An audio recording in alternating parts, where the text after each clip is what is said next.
గీతం వెంకటి పాడెదను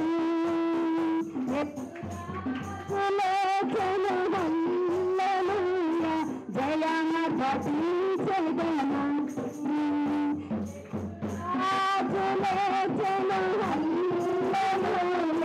జయమ ఘటించెదను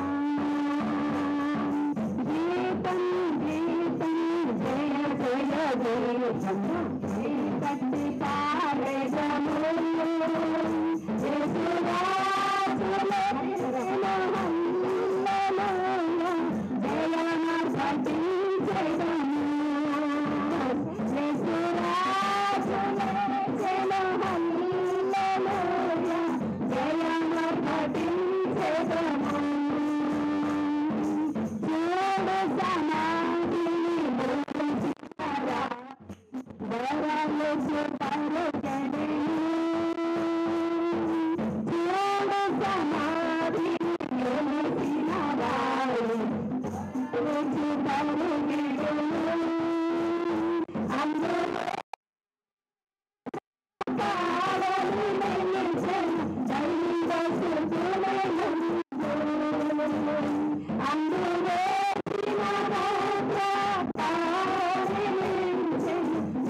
వెంకటి పాడెదను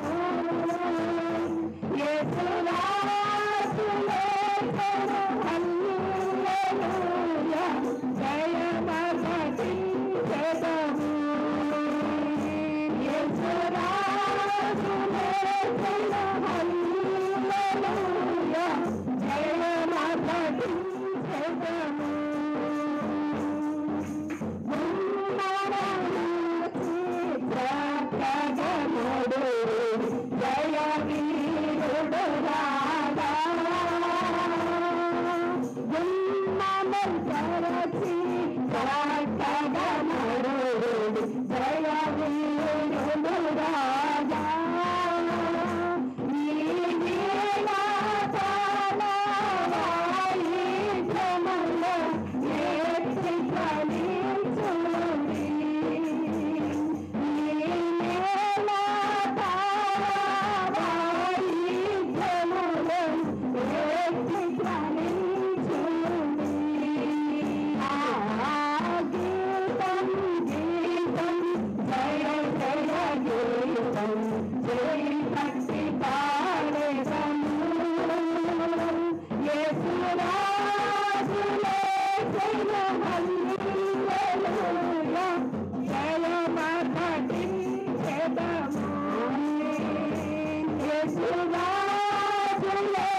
హల్లెలూయా, దేవునికి మహిమ కలుగును గాక. యేసురాజు లేచెను అంటే మనం ఎంత ఆసక్తితో ఉండాలి. అందరు కూడా యేసురాజు లేచెను సమాధిని గెలిచి అంటే మీ ముఖంలో ఎంత ఇది ఉండాలండి. మన ఇంట్లో ఎవరైనా కొంచెం అయ్యో లేస్తున్నాడు అనగానే కాబట్టి జస్ట్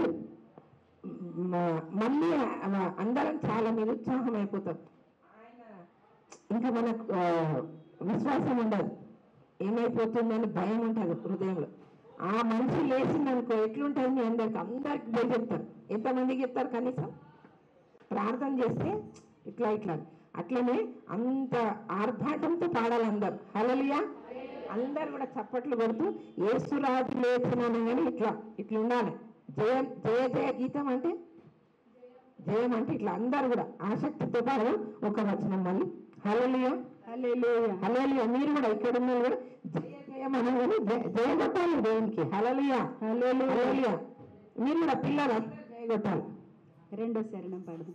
వలదు వలదు ఏడు వలదు ప్రతిడి ప్రకటించుడి. వలదు వలదు ఏడు వలదు పరుగిడి ప్రకటించుడి. తాను చేసిన విధముగ తిరిగి లేచెను వెళ్ళని గలలయకు. తాను చేసిన విధముగ తిరిగి లేచెను వెళ్ళని గలలయకు. గీతం గీతం జయ జయ గీతం ఈ భక్తి పాడెదను. అసురాజు లేచెను హల్లెలూయా జయమగటి చెదము. అసురాజు లేచెను హల్లెలూయా జయమగటి చెదము. అందరూ యేసురాజు లేచెను హల్లెలూయా జయమగటి చెదము. యేసురాజు లేచెను హల్లెలూయా జయమగటి చెదము. హల్లెలూయా, మహిమ కలుగును గాక. జీవిత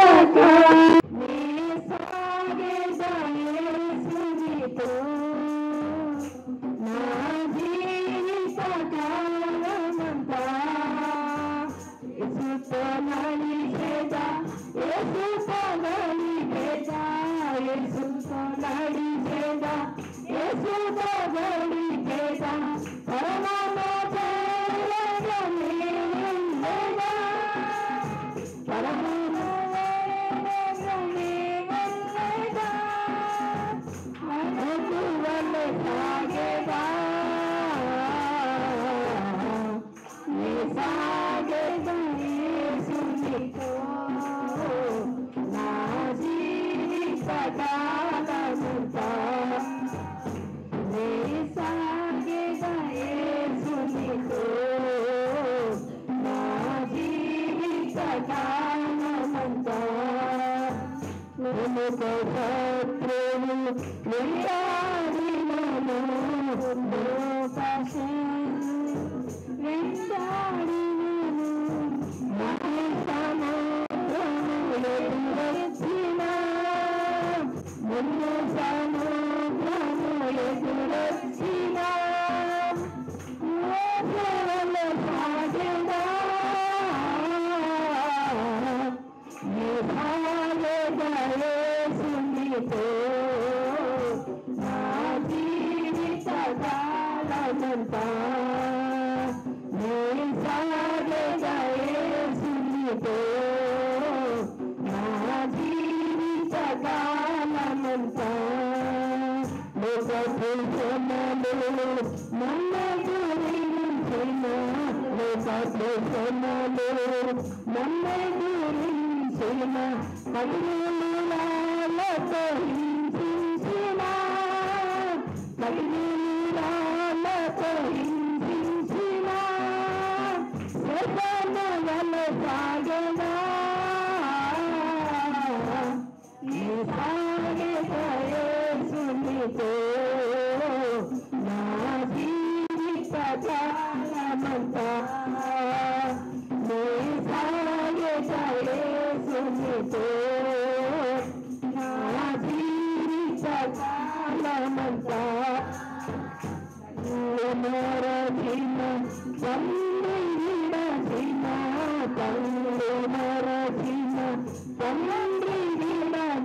స్తోత్రం స్తోత్రం. ఇప్పటి వరకు పాటలు పాడాము. అతను ఎంతో ఆర్భాటముతో ఆనందముతో మన ఇంట్లో మన ప్రియమైన వారు ఎవరైనా ఒకళ్ళు చనిపోతే మనం ఎంత దుఃఖంలో ఉంటాం. అదే వాళ్ళు మరలా తిరిగి లేచిందనుకో, ఒక మన ఇంట్లో ప్రియమైన వారు చనిపోయిన దుఃఖంలో ఉంటాము. తిరిగి లేస్తే మనం ఎంత ఆనందంగా ఉంటాం. దేవాతి దేవుడు ఈ లోకంలో మన ధర్మ కర్మ పాపములన్నిటినీ ఆయన భుజం పైన వేసుకొని శుక్రవారం రోజు చనిపోయారు. కానీ ఆయన ఈరోజు మరలా తిరిగి లేచిన రోజుని ప్రపంచమంతయు ఈ లోకమంతయు సెలబ్రేట్ చేసుకునే దినం ఈరోజు. హల్లెలూయా, దేవునికి మహిమ కలుగును గాక. ఎంత గొప్ప దేవుడు, అంత గొప్ప దేవుణ్ణి మనం కలిగి ఉన్నాం కాబట్టి అందరు కళ్ళు మూసుకోవాలి. ఎవ్వరు ఒక్కరు కూడా కళ్ళు తెరవద్దు. దయచేసి ఎవరు ఇలా పాడుతున్నారు అని, లేదంటే నేను ఇలా పాడుతున్నాను అని ఎవ్వరు కూడా కళ్ళు తెరవద్దు. దయచేసి అందరు కళ్ళు మూసుకోవాలి. చిన్నలు పెద్దలు అందరు కూడా దేవుడు ఇక్కడ ఉన్నాడు. ఆయన రక్త ప్రవాహం ఇక్కడ పనిచేస్తుంది, ప్రవహిస్తుంది, పనిచేస్తుంది మనందరిలో అని మనం ఫీల్ అవ్వాలి. ఆ విశ్వాసం మనలో ఉంటే విశ్వాసమున కర్త దానికి సాగించేవాడైన యేసు ప్రభుల వారు మన మధ్యలో ఉండి మనం తాకుతారు. మన ప్రతి రుగ్మతకు విడుదల కలుగుతుంది. మన ప్రతి వ్యాధికి ఇంకా ఆ వ్యాధి మన దరిని చేరకుండా పారిపోతుంది. మన రోగములు నిశ్చయంగా ఆయన భరించాడు. ఆయన పొందిన దెబ్బలలోనే మనకు స్వస్థత ఉంది. కాబట్టి అట్టి స్వస్థతను మనం అనుభవిద్దాం, అట్టి కృపను మనం అనుభవిద్దాం. హల్లెలూయా, స్తోత్రం. దేవునికి మహిమ కలుగును గాక. ఎవరు కళ్ళు తెరవద్దండి, అందరు కూడా కళ్ళు మూసుకోవాలి ధ్యానపూర్వకంగా. నీతి సూర్యుడా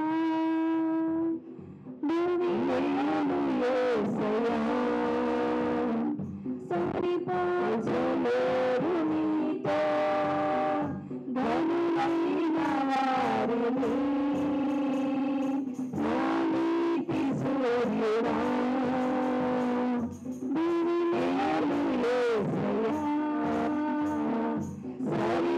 సరిపోచలేరు నీతో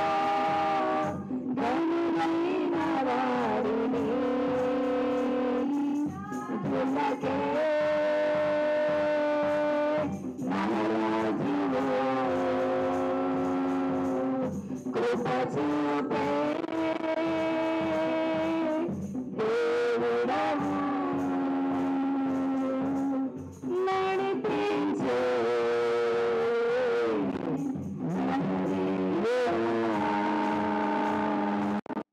కాపాడే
వాక్యమే కృపావాక్యమే నన్ను తీరని అనుబంధమై సరళలో దర్శనలలో ఆదరణ కలిగించును వాక్యమే కృపావాక్యమే నన్ను అనుబంధమై నీ మాటలే జలధారలై సంతృప్తి తెచ్చెను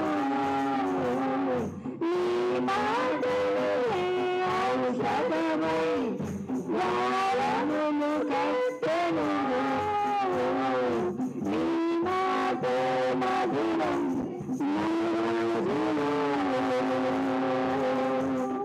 కృప చూపే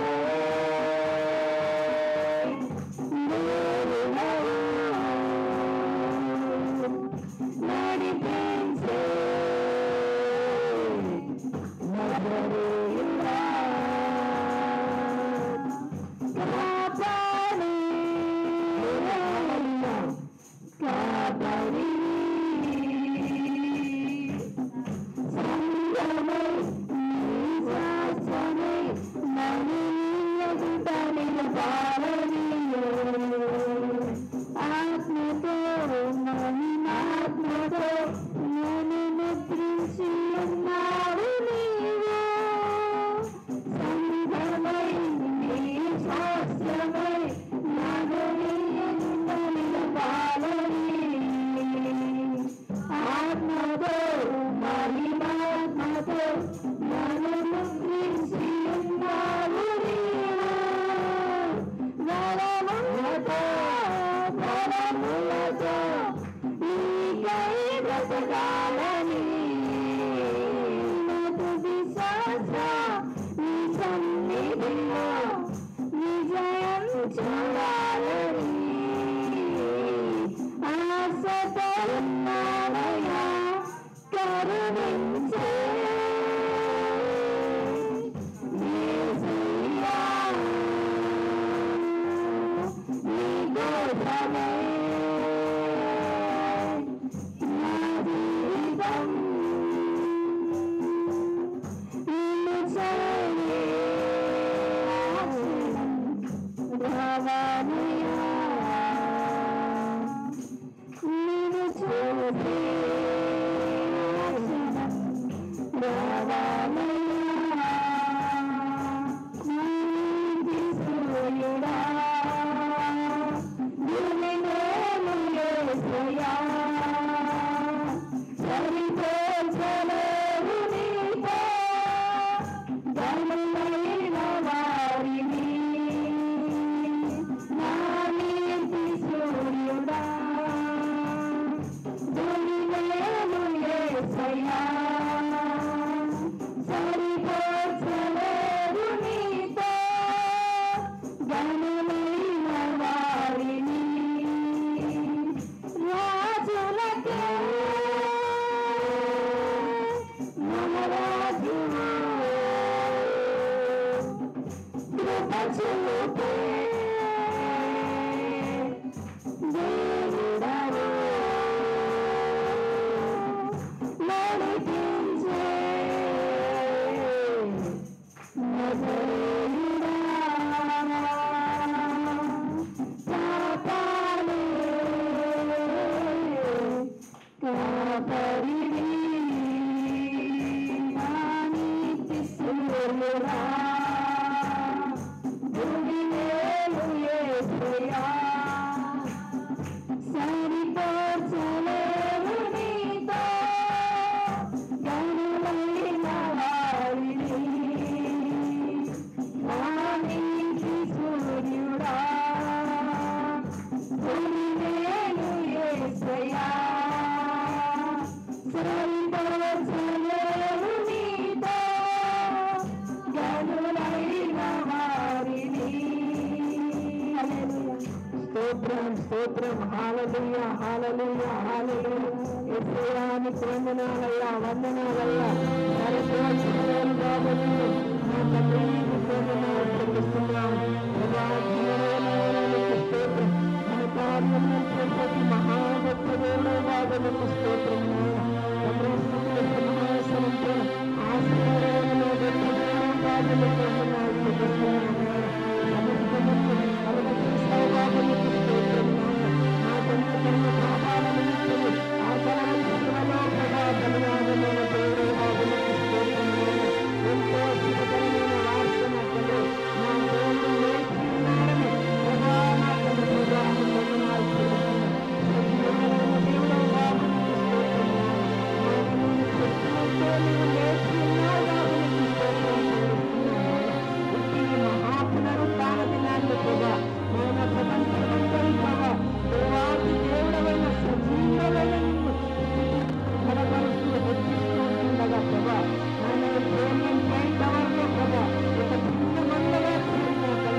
వందనాలు ప్రభా. అట్టి రీతిగా ప్రభా ఇక్కడ నేను ఈ భూలోకంలో నేను ఉన్న తల్లిదండ్రుల హృదయవాంఛని వారి బిడలు నెరవేర్చే కృప దయచేయమని, సంతోషముతో ఆనందంతో యెహోవా సన్నిధికి వెళ్దామని నాయన గంతులు వేస్తూ సజీవుడైన నిన్ను స్తుతించే కృప ఇక్కడున్న తల్లిదండ్రులకు దయచేసి మీరు మహిమ పొందమని, సమస్త మహిమ ఘనత కీర్తి ప్రభావములు సజీవుడమైన నీకు సమర్పిస్తూ యేసు నామములో స్తుతి ఆరాధన సమర్పిస్తున్నాను తండ్రి.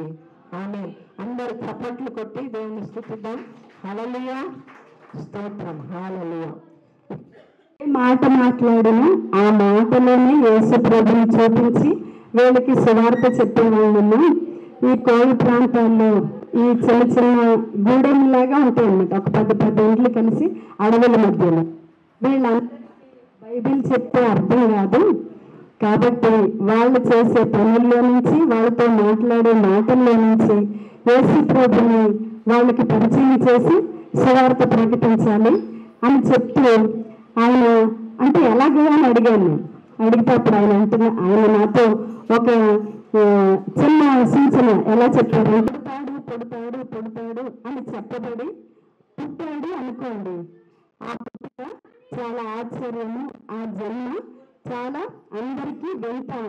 తర్వాత ముందుగానే ఈయన పుడతాడు అని చెప్పబడింది కాబట్టి ఎదురు చూసిన వ్యక్తి పుట్టినప్పుడు చాలా మందికి అది చాలా సంతోషకరము. ఆ తర్వాత ఆ పుట్టిన ఆయన చనిపోయాడు. చనిపోతే అరే ఎంత మంచి వ్యక్తి చనిపోయారు అని ఆ చనిపోయిన రోజుకి చాలా ప్రాధాన్యత ఇస్తారు. చనిపోయిన ఆయన మళ్ళా తిరిగి లేచాడు అనుకోండి, ఏ రోజుకి ప్రాధాన్యత ఇస్తారు? పుట్టినరోజుకి ప్రాధాన్యత ఇస్తారు. ఆయన పుట్టినైనా చనిపోయాడు, చనిపోయిన రోజుకి ప్రాధాన్యత ఇస్తారు. చనిపోయిన ఆయన తిరిగి లేచాడు కాబట్టి ఏ రోజుకి ప్రాధాన్యత ఇస్తారు అని చెప్తే తిరిగి లేచిన రోజే అని చెప్పేవారంట ఆ గుడాల్లో ఉన్న నాయకులు. అయితే అప్పుడే ఆయన వెళ్ళేవారంట. అందుకే మరి క్రైస్తవులకి ప్రతి ఆదివారము పండుగే. హల్లెలూయా, హల్లెలూయా. యేసయ్యని తెలుసుకుంటే ఆయన పుడతాడు అని 800 సంవత్సరాల క్రితం నుంచి చెప్పబడుతుంది. 1000 సంవత్సరాల క్రితం ప్రవచనాలు చెప్పబడ్డాయి. అంతేకాదు పుట్టిన ఆయన చనిపోయారు కాబట్టి లోకమంతటి కొరకు చనిపోయారని ఆ చనిపోయిన రోజుని గుర్తు చేసుకుంటారు. చనిపోయి తిరిగి లేచాడు అన్న వాళ్ళు ఎవ్వరూ లేరు, ఈయనొక్కడే. కాబట్టి ఆ యేసయ్య గురించి ప్రతి ఆదివారం అంటే ఆయన పునరుద్ధాన దినము అనగా తిరిగి లేచిన దినము. హల్లెలూయా, హల్లెలూయా. మన కోసం వచ్చిన రోజు క్రిస్మస్ అయితే, మన కోసం మరణించిన రోజు గుడ్ ఫ్రైడే అయితే, ఆయన తిరిగి లేచిన రోజు పునరుద్ధాన దినమైన ఆదివారం. కాబట్టి యేసయ్యని నమ్ముకున్న వాళ్ళందరికీ ప్రతి ఆదివారము పండుగే పండుగ. హల్లెలూయా, హల్లెలూయా. అందుకే ఎవరెవరన్నా కాదన్నా క్రైస్తవులు అనేవారు ఆదివారం మాత్రం ఇంట్లో ఉండలేరు. దేవునికి ఖచ్చితంగా వాళ్ళు ఎంత బిజీ వాళ్ళైనా కూడా వాళ్ళకున్న సమయాల్లో ఖచ్చితంగా ప్రభుని ఆరాధిస్తారు. ఎందుకని? మనం ఆరాధన చేసే యేసయ్య తిరిగి లేచినవాడు. ఆయన సమాధి ఖాళీగా. ఈ రోజుల్లో చూస్తే ప్రపంచంలో ఖాళీ సమాధి ఎవరిదైనా ఉందో మీరు చరిత్రలు తిరిగేసి చూసుకోండి. కావాలి అంటే ఇప్పుడు గూగుల్లో కొట్టు కూడా చూసుకోండి. ఎందుకంటే సులువైపోయింది, ఏది కూడా రహస్యంగా లేదు. ఇప్పుడు అంతా తెలిసిపోతుంది. దేని వల్ల ఇంటర్నెట్ ఉంది, గూగుల్ ఉంది, అన్ని చాలా మందికి అంత చాలా సులువుగా తెలుస్తుంది. జరిగింది ఏంటో దేవుని బిడ్డలారా చూడండి, అడగండి, తెలుసుకోండి. ప్రపంచంలో భూమి పుట్టినది మొదలుకొని ఈ రోజు వరకు ఎవరి సమాధి అయినా ఖాళీగా ఉంది అంటే అది నా యేసయ్య సమాధి. హల్లెలూయా, హల్లెలూయా, హల్లెలూయా. దేవుని మత్తయి సువార్త వాక్యం చదువుకుందాం. మత్తయి సువార్త 28వ అధ్యాయము 6వ వచనం. గబగబా చదువుతారు ఎవరన్నా? 28:6.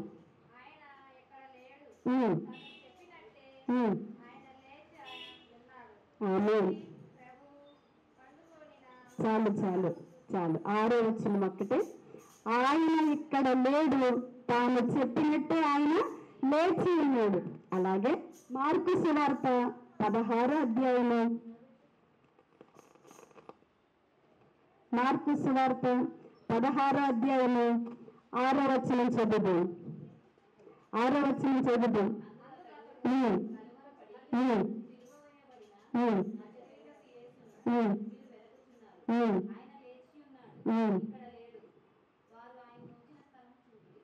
చాలు. అలాగే లూకాసు వార్త 24వ అధ్యాయం 24వ అధ్యాయము 5-6 వచనాలు చదువు. ఇప్పుడు మనం చదువుకున్న లేఖన భాగాలన్నిటిలో ఒక మాట కనబడుతుంది.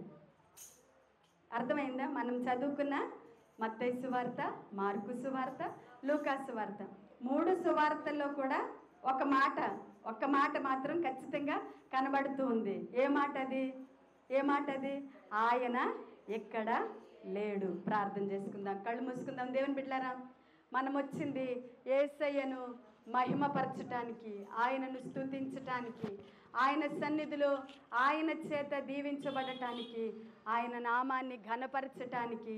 అంతేకాదు దేవుని బిడ్డలారా, ఆయన గూర్చిన సమాచారము వినటానికి. దేవుడు ఈ రాత్రి మనతో మాట్లాడులాగున మనమందరము మౌనముగా ఉండి ప్రభు సన్నిధిని, ఆయన పరిశుద్ధతను ఆహ్వానిద్దాం. మహాగణుడా, మహోన్నతుడా, సజీవుడైన దేవాని పాదాలకు స్తోత్రాలు. ఈ రాత్రి మీ సన్నిధి మాకు ఇచ్చారయ్యా. ఎందరికో లేని గొప్ప భాగ్యం మీరు మాకు ఇచ్చారు. మీరు నడిపించిన మీ బిడ్డలందరిని బట్టి నీకు స్తోత్రములు. ఈ రాత్రి నాయన మీరు నడిపించిన మీ బిడ్డలు ఒక్కొక్కరితో మీరు మాట్లాడండి. అల్పురాలనయ్యా, నన్ను మరుగు చేసుకొని నా ముఖములో వచ్చిన నీ బిడ్డలకి మీరు కనబడండి స్వామి. ఈ మట్టి దేహమును మీ మహిమతో నింపండి. అగ్ని వంటి నీ మాట నా నోట ఉంచి శక్తివంతమైన మీ ఆత్మ కార్యము మా మధ్యలో జరిగించమని మహిమ ఘనత మీకే ఆరోపిస్తూ నాతో వచ్చిన మీ బిడ్డలతో మీరే మాట్లాడమని యేసయ్య నామములో ప్రార్థన చేసి వేడుకొనుచున్నాము తండ్రి. ఆమేన్, ఆమేన్. హల్లెలూయా, హల్లెలూయా.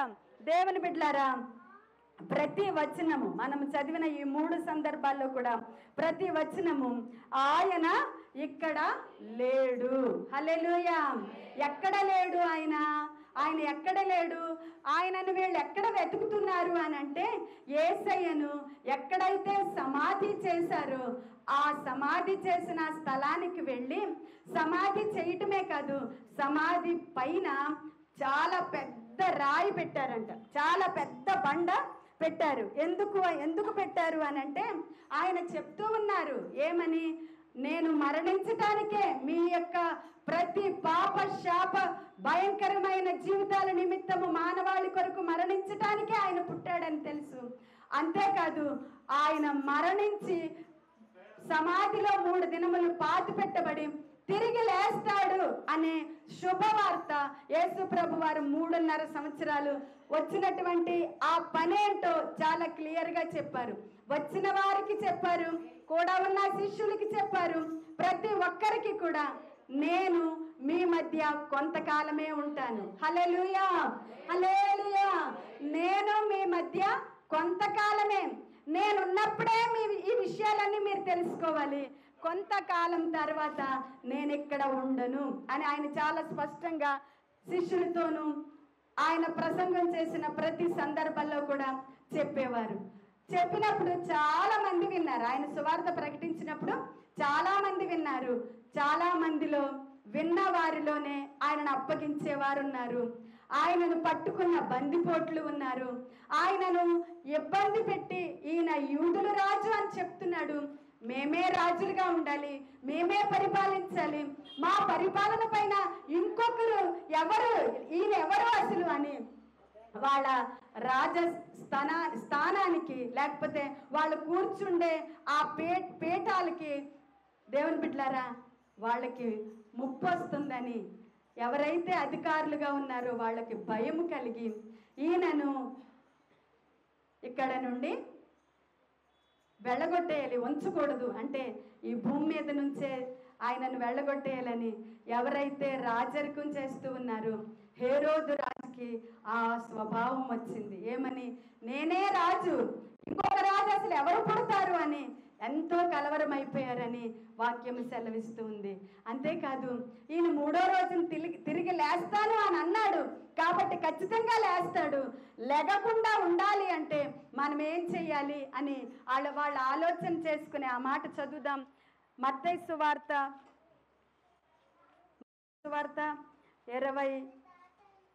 27వ అధ్యాయము. హల్లెలూయా, హల్లెలూయా. 27వ అధ్యాయము. దేవుని బిడ్డలారా, ఎలా భయంకరంగా రాసి ఉంటుందంటే ఆ వంచకుడు అని ఉంటుంది. ఆ వంచకుడు చదవండి, చదవండి.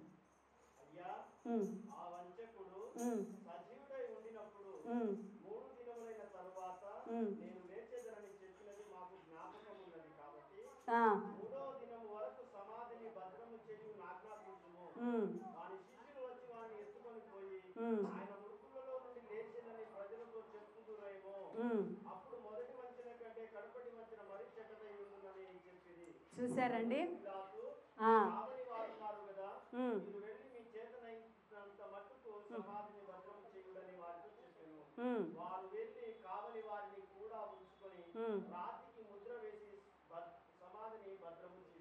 చాలండి. వాళ్ళు ఏం చేశారంటే ఆయన సువార్త ప్రకటించేటప్పుడు 3వ రోజున లేస్తానని యేసు ప్రభు చెప్పాడు అంటే ఆయన లేస్తాడు కాబట్టి ఆయన లెగకుండా ఒక పెద్ద బండ ఆ సమాధి మీద పొర్లించి ఆ సమాధి మీద పెట్టి, అంతేకాకుండా దానికి సీలేశారంట. సీలేస్తే ఇంకా దాన్ని కదిలించలేరు అని సీల్ చేసి, అంతేకాకుండా ఏ రాత్రైనా ఈ యొక్క యేసయ్యను వెంబడించిన వాళ్ళు అంటే ఆయన శిష్యులు వచ్చి ఆ సీల్ వేసిన రాయిని దొర్లించి ఆయనను తీసుకెళ్ళిపోయి ఈయన లేచాడు అని చెప్తారేమో.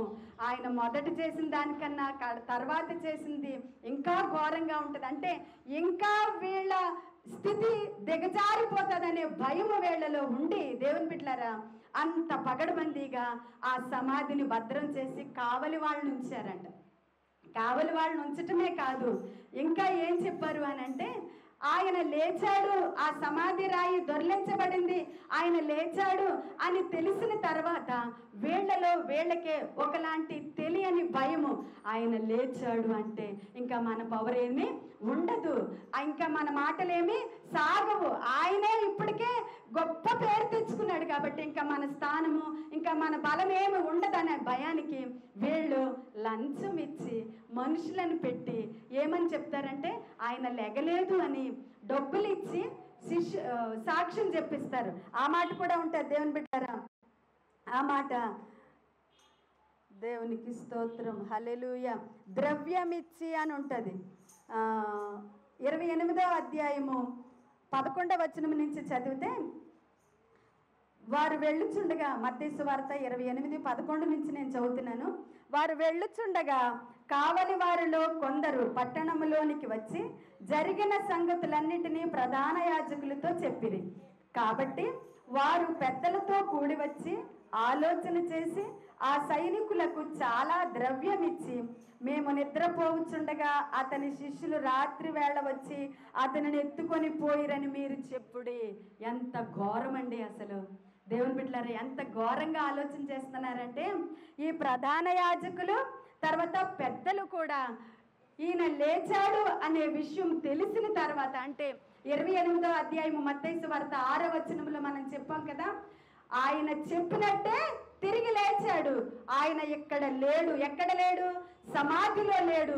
తాను చెప్పిన విధముగా తిరిగి లేచాడు కాబట్టి ఆయనే తిరిగి లేచాడు అనే వార్త ఈ మనుషులకు కానీ తెలిసింది అని అంటే ఆయనే దేవుడు, ఆయనే మెస్సియా, ఆయనే రాజు అని అంటారు. వీళ్ళందరూ ఆయన వైపే తిరుగుతారు కాబట్టి అలా జరగటానికి వీల్లేదు అని ప్రధాన యాజకులు పెద్దలు ఏమని ఆలోచన చేశారంటే, ఇద్దరిని పోగు చేసుకొచ్చి వాళ్ళకి ద్రవ్యం ఇచ్చి, అంటే వాళ్ళకి లంచం ఇచ్చి, మేము చూసాము, శిష్యులు వచ్చి ఆయనను తీసుకొని వెళ్ళిపోయారని చెప్పాలి అని దేవుని బిడ్డలారా వాళ్ళని పోగు చేసి వాళ్ళకి డబ్బులు ఇచ్చి అలా చెప్పించారు. దేవుని యేసయ్య ఏమాత్రము కూడా దేవుని బిడ్డలారా ఎవరి చేతుల్లో కూడా చిక్కుకోలేదు. దేవునికి మహిమ కలుగునుగా. హల్లెలూయా. వాళ్ళందరూ సిగ్గుపడ్డారని లేఖనం తెలియజేస్తూ ఉంది. ఆయనను అప్పచెప్పిన వారు మనశ్శాంతి లేక కలవరముతో ఇస్కరియోతు యోధ ఉరివేసుకున్నాడని వాక్యం సెలవిస్తూ ఉంది. దేవుని బిడ్డలారా, 30 వెండి నాణాలకి అమ్మేసినాడు. 30 వెండి నాణాలు తీసుకొని 3 నిమిషాలు కూడా సంతోషించలేదండి. ఆ డబ్బులు, ఆ 30 వెండి నాణాల మూట తీసుకొని ఆయనను అప్పగించిన మరుక్షణమే ఆయన పడ్డ పశ్చాత్తాపం అంతా ఇంత కాదు, దొర్లి ఏడ్చాడు. మీ డబ్బులు మీరు తీసేసుకోండి, నేను ఎంత మోసానికి ఒడిగట్టుకున్నానని చాలా కలవరపడ్డాడు. కానీ అక్కడతో ఆయన చేసిన పని అయిపోయింది. దేవుని బిడ్డలారా, నా ప్రభువుని అప్పచెప్పేశాడు. ఆయన యేసయ్య దగ్గరికి వెళ్ళి, నన్ను క్షమించేసయ్య, నేను చాలా ద్రోహం చేశాను, నిన్ను నమ్ముకున్నానయ్యా అని ఆయన వైపు చూసి పశ్చాత్తాప పడితే ఎలా ఉండేదో తెలియదు. కానీ ఆ 30 వెండి నాణాలు ఎవరికైతే అమ్మేశాడు, ఆ వెండి నాణాలు ఎవరి దగ్గర అయితే తీసుకున్నాడు, ఆడ దగ్గరికి వెళ్ళి ఈ వార్త, అంటే ఆ నీతిమంతుని చంపి నేను అప్పచెప్పేశాను అనే ఈ మాట వల్ల కాదు, మీ డబ్బులు మీరు తీసేసుకోండి అన్నారు. కానీ దేవుని బిడ్డారా, ఆ వ్యక్తి యొక్క కలవరము, ఆ హృదయంలో ఉన్న ఆ భయంకరమైన బాధ అంతా ఇంత కాదు. కానీ మళ్ళా తిరిగి ఆ సమయము ఆయనకి రాలేదు. దేవునికి మహిమ కలుగును గాక. హల్లెలూయా. సాక్ష్యాలు చెప్పిన వారు ఓడిపోయారు. దేవుని బిడ్డలారా, తిరిగి ఆయనను పట్టుకున్నవారు, ఈయనకి శిక్ష ఇవ్వండి అన్నవాళ్ళు కూడా ఈయనలో ఏ దోషము లేదని చెప్పారు. ఈయనను చంపటానికి అసలు ఈయనలో ఏ నేరం ఉందని అని ఆయనను తీర్పు తీర్చినటువంటి పిలాతు అన్నాడు, నా చేతులు కడిగేసుకుంటున్నాను, మీరు చెప్పిన శిక్ష ఈయనకి వేయటానికి ఈయనలో ఏ నేరము లేదు, ఈయన ద్వారా వచ్చే పాపము నాకు నా కుటుంబానికి రాకూడదని ఆయన చేతులు కడుక్కొని పక్కకి వెళ్ళిపోయాడు. దేవుని బిడ్డలారా, కానీ బరబ్బాను విడిపించండి, యేసయ్యను సిలువ వేయండి అని కేకలు వేశారని లేఖనం చెప్తూ ఉంది. దేవుని బిడ్డలారా, ఈ రాత్రి దేవుని వాక్యములో నుండి మనం ఒకటి నేర్చుకోవాలి. శిష్యులు ఏదైతే ఆయన కూడా ఉండి చూశారో వారు కూడా కొన్ని సందర్భాల్లో అర్థం చేసుకోలేదు. ఆయన గెత్సేమనే తోటలో దుఃఖముతో ప్రార్థన చేసుకుంటున్న సమయానికి వెళ్ళే ముందుగా దేవుని బిడ్డలారా, పేతురు, యేసయ్యా నువ్వు లేకుండా నేను ఉండలేనయ్యా అన్నంత ప్రేమగా ఉండేవాడు. లేదు, నేను అప్పగించబడుతున్నాను అని అంటే, వద్దు నేను నీకోసం ప్రాణమైనా పెడతాను అన్నారు. దేవుని బిడ్డలారా, లేదు పేతురు, నువ్వు నన్ను ఎరగవని ముమ్మారు అబద్ధం చెప్తావు. నిజంగానే దేవుని బిడ్డలారా, నేను ప్రేమిస్తున్నాను, నువ్వు లేకుండా నేను బ్రతకలేను అన్నవాళ్ళు కూడా ఒక సమయం వచ్చినప్పుడు ఆయన ఎవరో నాకు తెలీదు అన్నారు. కూడా ఉండి 12 మందిలో ఒక్కడే ఆయనను 30 వెండి నాణాలకి అమ్మేసుకున్నారు. దేవుని బిడ్డలారా, ఈ వాక్యపు వెలుగులో మనం నేర్చుకోవలసిన సత్యం ఏంటి అంటే, యేసయ్యను తెలుసుకున్న మనము సమయం వచ్చినప్పుడు పక్కకెళ్ళిపోతానికి మనం ప్రయత్నించకూడదు. దేవుని యొక్క సన్నిధిని అమ్ముకోవటము అంటే ఏంటో తెలుసా? మన బలహీనతలకు బానిసలు అయిపోకూడదు. మనకున్నటువంటి ఆ దుర్వ్యసనాలకు మనము బానిసలు కాకూడదు. నాలో యేసయ్య ఉన్నాడు, నేను ఆయనను గౌరవించాలి, ఆయనను నేనేం చేయాలి? గౌరవించాలి. అంటే ఆయనను నేను గౌరవించటము అని అంటే నాలో యేసయ్య ఉన్నాడు కాబట్టి ఈ స్థానంలో నేను వెళ్ళకూడదు, ఈ మాటలు నేను మాట్లాడకూడదు, దుష్టుల ఆలోచనకి నేను వెళ్ళకూడదు, ఏదైతే పాపం అని తెలిసిందో ఇంకా అటువైపు నేను వెళ్ళకూడదు. నీ కోసం, నా కోసం యేసు ప్రభు వారు ఈ లోకానికి వచ్చి ఆయన చేసేది అంతా చేశారు. ఇప్పుడు మనము చేసేదే ఉంది ఆయన కోసం. హల్లెలూయా, హల్లెలూయా. ఆయన కోసము మనం చేసేదే ఉంది. అపోస్తలుడైన పౌలు గారు అంటారు, మరణము ఆయనని బంధించలేకపోయింది. ఎందుకు మరణం ఆయనని సమాధిలో బంధించి ఉంచలేకపోయింది అని అంటే, మరణానికి ఉన్న బలము పాపము. ఆ పాపము లేని వాడు మరణానికి ఎలా బందీ అవుతాడు? పాపము లేని ఆ నీతిమంతుడు సమాధిలో ఎలా ఉంటాడు? సర్వలోకము కూడా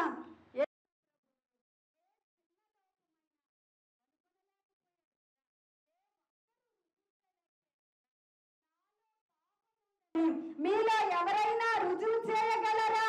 రుజువు చేయలేరు అని ప్రకటించిన దేవుడు ఒకే ఒక్కడు, ఆయనే నజరేయుడైన యేసు. హల్లెలూయా, హల్లెలూయా. ఆయన జననములో పాపము లేదు, ఆయన బ్రతుకులో పాపము లేదు, ఆయన మాటలో పాపము లేదు, ఆయన జీవన విధానములో ఎక్కడ దేవుని బిడ్డలారా ఏ పాపము ఎరుగని ఆ నీతిమంతుడు కాబట్టే మరణము ఆయనను బంధించి ఉంచలేకపోయింది. బండ కూడా ఆయనను బంధించి ఉంచలేకపోయింది. ఏ రాజుల యొక్క అధికారం కూడా ఆయనను బంధించి ఉంచలేకపోయింది. దేవుని బిడ్డలారా, కావలి ఆయనను బంధించి ఉంచలేకపోయారు. కావలి ఉన్న వాళ్ళు అక్కడే ఉన్నారు, సమాధి మీద పెట్టిన రాయి అక్కడే ఉంది, అక్కడే ఉన్నాయి.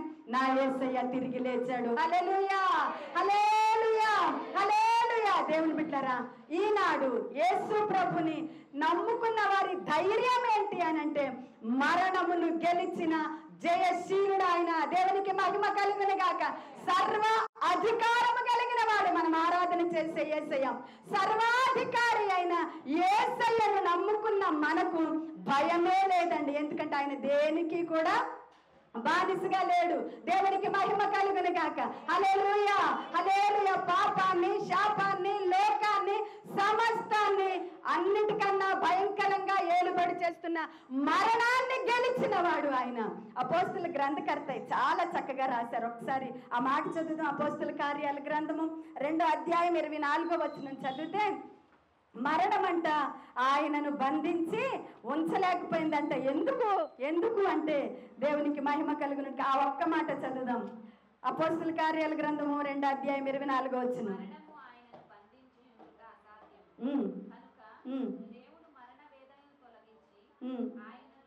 హల్లెలూయా, హల్లెలూయా. దేవుడు మరణ వేదనలు తొలగించి ఆయనను లేపెను. అలాగే మరణము ఆయనను బంధించి ఉంచలేకపోయింది. ఎందుకు అనంటే, మరణానికున్న బలము పాపము. పాపాన్ని జయించినటువంటి యేసయ్యను అంగీకరించిన మనల్ని కూడా ఆ మరణము ఏలుబడి చేయదు. దేవుడు ఆయనను లేపాడు. ఎలాగైతే 3వ రోజు ఆయన లేచి ఉన్నాడు, మనము కూడా దేవుని బిడ్డలారా ఆ కడబోర శబ్దము, మధ్య ఆకాశములో నా యేసయ్య కడబోర శబ్దము ఊదగానే మనం ఎక్కడున్నా సజీవంగా ఉంటే, ఎక్కడి నుంచే పరిశుద్ధాత్ముడు మనల్ని రెక్కలు కట్టుకొని తీసుకుని వెళ్ళిపోతాడు. దేవునికి మహిమ కలుగును గాక. హల్లెలూయా. ముందు మరణించిన వారైతే సమాధిలో నుంచి, బ్రతికి ఉన్న వారమైతే ఎక్కడున్న వాళ్ళం అక్కడే ఆ కడబోర శబ్దము వినగానే మధ్యాకాశములో ఆ యొక్క సంతోష విందులో, ఆ 1000 ఏళ్ల పాలనలో మనం ఆయనతో కూడా ఉంటాము. దేవుని బిడ్డలారా, అందుకే ఈ మరణము మన మీద ఏలుబడి చేయదు. దేవునికి మహిమ కలుగును గాక. రక్షణ మనం ఎందుకు పొందాలి అంటే, ఈ మరణ వేదనలు తప్పించుకొనటానికి. దేవుని బిడ్డలారా, మనిషి ప్రతి ఒక్కరూ పుట్టినవారు గిట్టక తప్పదని అందరికీ లోకానికి తెలిసిన సత్యమే. కానీ మనలో ఆత్మకు మాత్రం చావు లేదు. మన ఆత్మ చావు లేదు. యుగ యుగాలు దేవుడు నిజము, మనిషి ఆత్మ నిజము. మనిషి ఆత్మకు చావు లేదు. ఈ శరీరమే ఈ భూమి మీద విడిచిపెట్టబడుతుంది, కానీ ఆత్మ యుగ యుగాలు బ్రతుకుతుంది. యుగ యుగాలు జీవించే ఆత్మ నరకానికి వెళ్ళాలా? యుగ యుగాలు నిత్య జీవములో ఉండాలా? ఈ శరీరములో ఉన్నప్పుడే ప్రతి మనిషి గ్రహించవలసిన సత్యము. హల్లెలూయా, హల్లెలూయా. మరణించి తిరిగి లేచిన యేసయ్యను మాత్రము నీవు అంగీకరించినట్లయితే నీ ఆత్మ యుగ యుగాలు జయించిన యేసయ్యతో కూడా ఉంటుంది. నీ నామము ఏదైతే, ఏ నామమైతే అన్ని నామముల కన్నా పైనామం అని చెప్పబడిందో, ఆ నామములోనే రక్షణ ఏ నామములోనూ లేదు అని ఇదే అపోస్తుల కార్యాల గ్రంథములో శిష్యులు చాలా బలంగా, ధైర్యంగా ప్రకటించారు. ఏమని ప్రకటించారంటే, భూమి మీద ఇయ్యబడిన ఏ నామములోనూ రక్షణ లేదు. ఎందుకో తెలుసా? మరణించి మరణమును గెలిచి లేచిన యేసయ్య నామములోనే రక్షణ అని. దేవుని బిడ్డలారా, ఆ రక్షించే నామాన్ని మన నోటితో ఒప్పుకొని మన హృదయమందు విశ్వసించినట్లయితే యుగ యుగాలు నీ కొరకు, నా కొరకు ఆ నిత్య జీవాన్ని సిద్ధపరిచిన యేసయ్యతో కూడా ఉంటాము. దేవుని బిడ్డలారా, లేకపోతే నిత్య నరకాగ్ని. ఆ నరకాగ్నిలో మనం ఎవ్వరము వెళ్ళకూడదు. మనము నరకానికి వెళ్ళకూడదు అని ఆ సిలువను మోసాడు యేసయ్య. ఆ సిలువ శ్రమలన్నీ మనతో పాటు ఆయనతో పాటు మనము ఉండాలి అని, ఆ నిత్య రాజ్యానికి వెళ్ళాలి అంటే సిలువలో రక్తము కార్చిన యేసయ్యను మనము గుర్తించాలి. ఆ యొక్క యవ్వన కాలమందు చిందించిన ఆ విలువైన అమూల్యమైన ఆ రక్తములోనే పాప క్షమాపణ.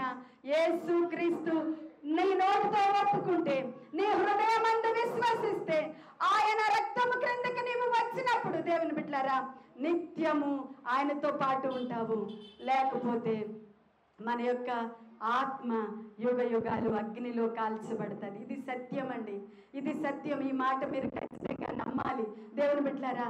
మరణ వేదనలు తొలగించిన యేసయ్య మాట మనము విశ్వసించిన వారమైతే ఆ మరణము మన మీద ఏలుబడి చెయ్యదు. మరణము దాటి నిత్య జీవములో యేసయ్యతో పాటు ఉంటాం. దానికి మనం ఒప్పుకోవలసింది, యేసయ్య రక్తాన్ని ధారపోసిన మీరే నాకు కావాలి. దేవుని బిడ్డలారా, మన పాపములకు, మన శాపములకు, మన రోగములకు, మన దుర్వ్యసనాలకు యేసు రక్తమే జవాబు. మన జన్మ కర్మ పాపములకు యేసు రక్తమే జవాబు. ఆ యేసయ్య రక్తం క్రిందికొద్దాం. యేసయ్య నామములోనే రక్షణ. నేనే మార్గము, నేనే సత్యము, నేనే జీవమని ప్రకటించిన యేసయ్య నీ కొరకు మార్గముగా మారటానికి ఆయన నీకు బదులుగా శిక్షను భరించాడు. నీకు నిత్య జీవం ఇవ్వటానికి, నీకు రక్షణ ఇవ్వటానికి ఆయన చివరి రక్తపు బొట్టు వరకు ఆయన రక్తాన్ని ధారపోసాడు. మనము చేసిన అపరాధములే ఆయన తలపై లెక్కలేదు. మనము చేసిన పాపములే ఆయన చేతులలో వేకులు, ఆయన కాళ్ళలో వేకులు. నీ కొరకు, నా కొరకు చేతులు చాచి పిలుచుచున్న ఆ యేసయ్య స్వరము విందాం. దేవుని బిడ్డలారా, ఆ ప్రేమామయుని పిలుపుకు లోబడతాం. ఈ రాత్రి ప్రభువా, నీ రక్షణ నాకు కావాలి, నీవు నాకు కావాలి, నీ నిత్య జీవంలో నేను ఉండాలి. నా బ్రతుకు కొంతకాలమే, ఈ కొంతకాలంలో నీ కొరకు నన్ను సిద్ధపరిచేయా, నీ కొరకే నేను బ్రతకటానికి నన్ను సిద్ధపరిచేయా అని దేవుని బిడ్డరా ఒక్క సెకండ్ మన హృదయాలంతా ప్రభుని నింపుకొని రెండు చేతులు పైకెత్తుదాం.